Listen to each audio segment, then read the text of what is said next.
so this is part 4 now of basic maintenance and winterization of your Sea-Doo Spark. So this is the part where I show you how to prevent it from freezing, and essentially the way that you do it is by flushing out the system of water, putting antifreeze into it so that you could safely store it during winter without having it freeze or break inside the ice, or ice damage I should say, if you're storing them outside or if you're storing them in your garage and you don't have a heater. So it's actually very basic and very simple.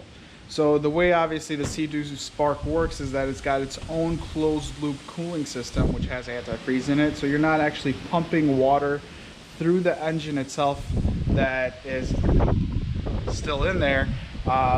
You have coolant in there, which is basically antifreeze as well, and you don't need to worry about actually doing anything to the motor itself.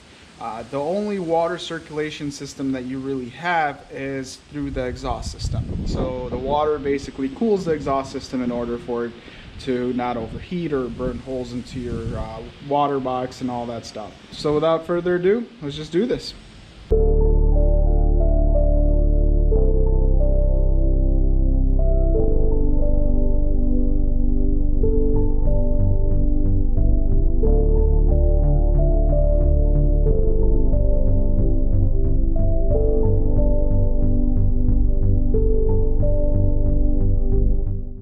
So this is what you're going to need.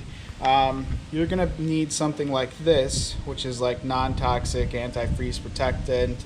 It's propylene glycol, alcohol based, and it's good to -50 degrees, and it's safe for pools and boating and all that stuff. So this is what I'm using, whatever Home Depot had. I'm also going to be using the same transfer pump that I used for the oil, and if you're going to be swapping between this and this, you got to really make sure that you don't have any of this left over when you do the oil on it, or use a separate one. Also, this kind of little guy right here that I rigged up, it's super easy to make. You can get this stuff at Home Depot with some leftover hose and some zip ties. So this goes into, I'll show you where this goes into.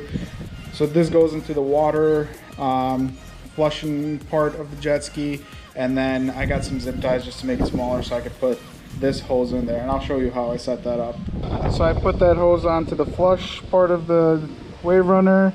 I put my pump hose in there, and I got the other end of it into the coolant, or the other end of it into the antifreeze, and all I simply have to do is start up the wave runner and start pumping until you flush out the water and you see only the coolant coming out, or the antifreeze coming out. Okay, so the motor is on.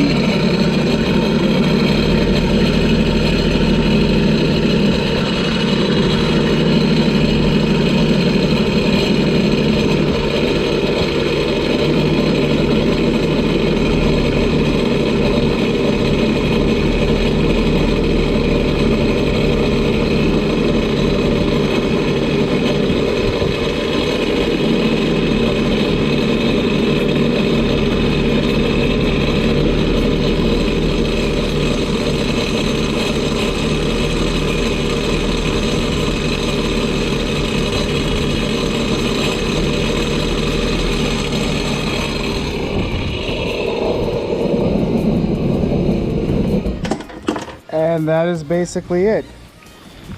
So obviously this is the reason why I'm getting something that's environmentally safe, is because I'm letting it just run off. I'll hose it off later, so still, you know, as a precaution, but that's pretty much it. You're done. So take this guy out, and that's it.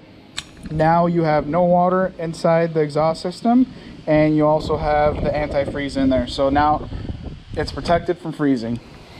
And here is the next step that I do. So get yourself a decent battery charger or battery tender brand. So this is actually a Amazon brand type of deal, or I got this on Amazon. I think it was like $13 or $14.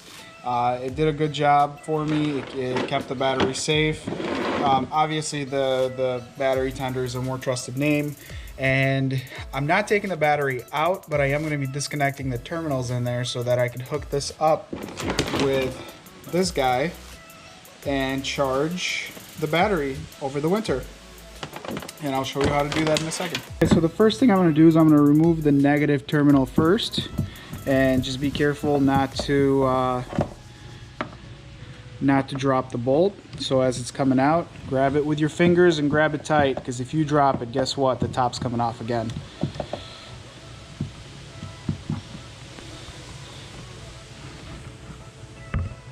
Hold it in your hand or put it in the well, and now the negative terminal is disconnected. Make sure you put it off to the side, and then I remove the positive terminal.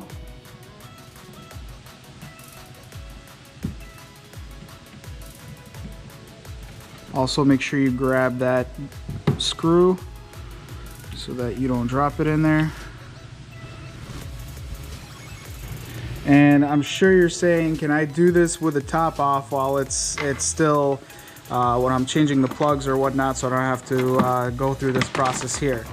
Yes, you can, but there's a reason why I don't do it. Is because after I do the spark plugs, after I do the oil change, I like to start the machine up and make sure everything's running good.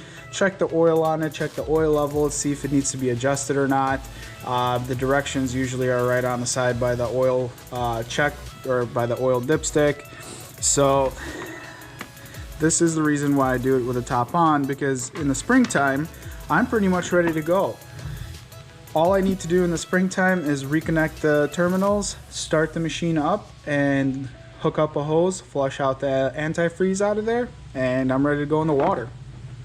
So we take our positive terminal, put it on there.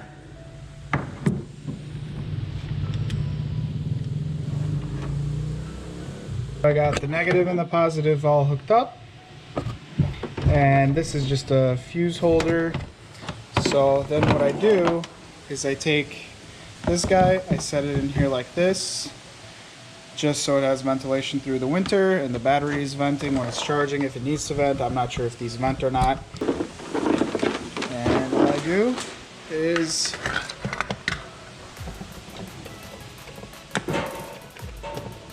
plug it in.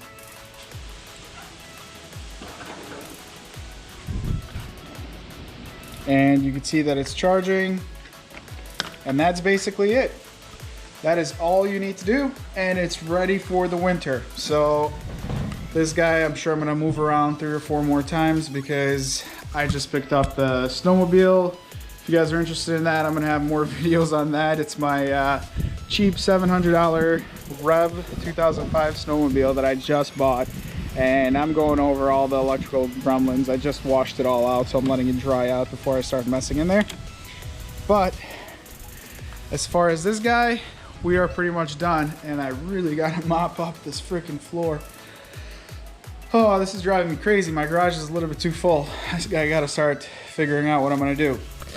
Also, sorry, my nose is all runny. It's nice and sunny, but it's actually like 49 degrees. My feet are freezing right now.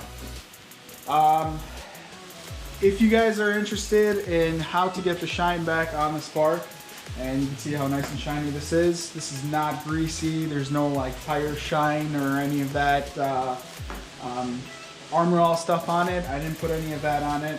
So this is the way that it is. This is nice and dry, and you can tell mine I still haven't done, and you can see how all the water spots, all the plastics are all really gray and mucky, and you know what a Spark looks like when it's yeah. So this is what it looks like, and this is what I did with it. I'll show you guys how to do that in my next video, so stay tuned. I'll probably have that in a week or so. So thanks for watching part 4, guys. I'll have that other video on how to make your Spark nice and shiny without using Armor All or any of that greasy crap. If you guys are interested, make sure you check it out and subscribe to my channel. Thanks for watching, guys. Hope this helped out, and I'll see you guys later.